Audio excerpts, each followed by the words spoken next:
ever notice something wild? The people who look super confident, they're the ones doubting themselves the hardest. This whole not feeling good enough thing is everywhere. Late at night, when you're alone. When someone gives you a compliment and you can't believe it. When you do something amazing, but only focus on what you messed up. You tell yourself you'll feel better after that promotion, after you lose weight, after people finally see how great you are. Here's the twist. The more you accomplish, the louder that mean voice gets. So why don't you feel good enough? Where did that voice come from?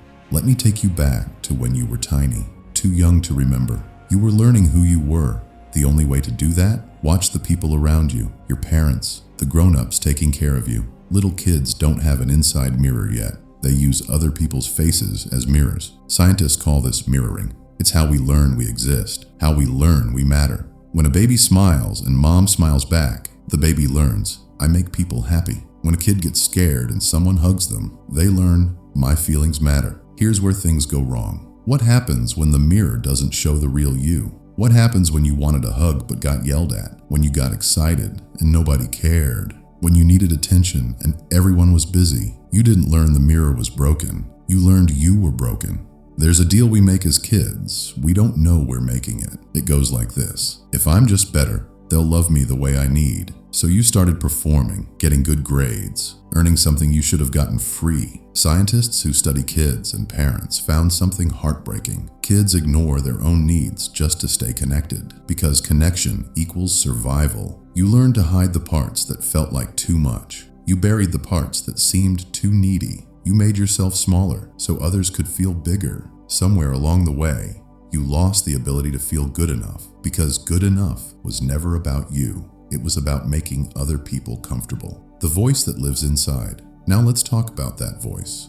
The one saying, you're not good enough. You think it's your voice. Listen closer. Whose words is it using? Whose mean tone? Whose insults? That voice is an echo. It's a recording of every mean parent, every teacher who made you feel stupid, every person who made you feel small. Brain scientists call this the inner critic. Here's the wild part. It's not trying to hurt you. It's trying to protect you. Stick with me. That voice learned this when you were young. If I'm mean to myself first, others won't be as mean. If I point out what's wrong before anyone else does, I control the pain. Your inner critic became armor. It thought making you perfect would keep you safe from hurt. But perfection isn't protection. It's a prison, the achievement trap. So you started chasing things, degrees, promotions, awards, outside proof that you matter. For a second after winning something, you felt relief. See, I am good enough. That feeling never lasted. Getting approval from others is like drinking salt water. The more you drink, the thirstier you get.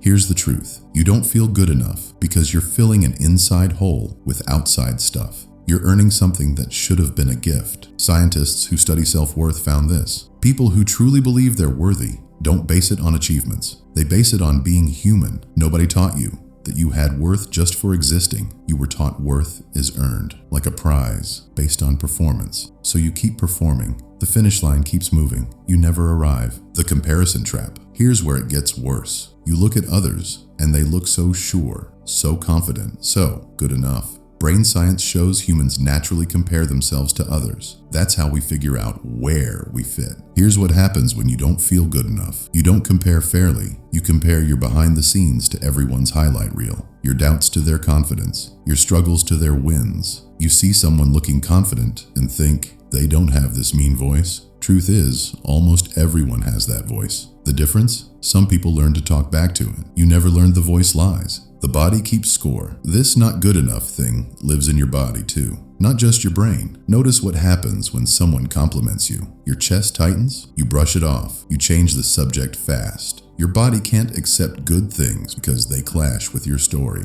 Brain scientists call this cognitive dissonance. When new info clashes with our beliefs, we toss the new info to keep the old story. You reject compliments to keep believing you're not good enough. Because if you're not good enough, at least you know who you are. At least you know what to expect. But if you are good enough, if you always were, that means feeling sad about all the wasted years. The relationships you pick. Here's something you haven't noticed. You pick people who prove your worst thoughts right. You're drawn to people who won't commit, who criticize you, who make you work crazy hard for approval. Not because something's wrong with you, because it feels familiar. Brain doctors call this repetition compulsion. We recreate our past pain, hoping this time ends different. You keep earning love from people who can't give it, just like childhood. Every time they hold back, you think, see, I'm not good enough. The real truth? Their inability to love you has zero connection to your worth. Some people can't see you. That's their problem, not yours. The perfectionism cycle. Let's talk about why you work so hard. Why can't you chill? Why good enough never feels good enough? Being a perfectionist isn't about high standards. It's about fear. Fear that without perfection, people leave, criticize, reject. So you overprepare everything, work too much, think too much, replay conversations, hunting for mistakes, criticize yourself before others can. Research shows perfectionism links to depression, anxiety, and addiction because perfection is exhausting, a race with no finish line. You think perfection finally makes you worthy, but perfectionism and worthiness are opposites. Perfectionism says, I am what I accomplish. Worthiness says, I'm enough as I am. The fear underneath. Here's what's really happening underneath. The real reason you don't feel good enough. It's not about achievements or looks or opinions. It's this scary fear. If people really knew me, they wouldn't love me. So you hide, perform, show the version you think they'll accept. But that version isn't really you. It's a fake you built for safety. Here's the sad part. Even when people love the fake version, you don't feel seen. They don't know the real you. You end up lonely, even surrounded by people. This is the loneliest part of not feeling good enough. The hiding, the pretending, the constant fear of being found out. The thing nobody tells you. Here's what nobody tells you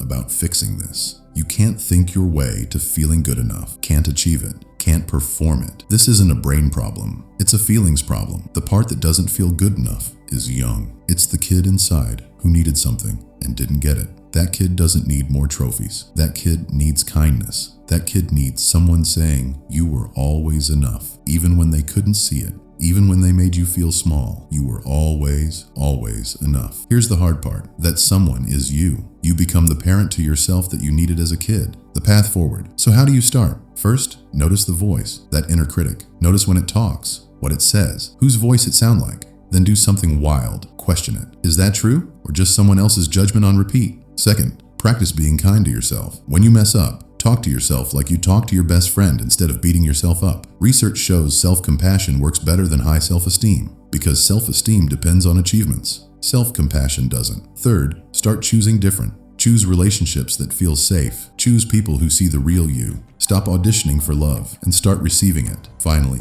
grieve. Let yourself feel sad about the childhood you didn't have, the acceptance you didn't get, the free love you deserved but never got. You can't heal what you won't look at. The truth. Here's the real truth about why you don't feel good enough. It's not because you're not enough. Someone taught you to measure worth with a broken ruler. You were taught love is earned, not given. That value depends on conditions, that you need perfection for worthiness. None of that is true. You were born worthy, born enough, born deserving love, safety, and belonging. Not because of what you do, because of who you are. The people who couldn't see that, they looked through cracked mirrors. Their inability to see your worth says nothing about your worth. So here's what I want you to know. That voice saying you're not good enough. It's not truth. It's an old story, one you can rewrite. You don't earn your spot here. Don't prove you matter. Don't need perfection for love. You just need to be you, the real you, the messy, imperfect, beautifully human you, because that's who was always enough. Even when nobody told you, even when the mirror was broken,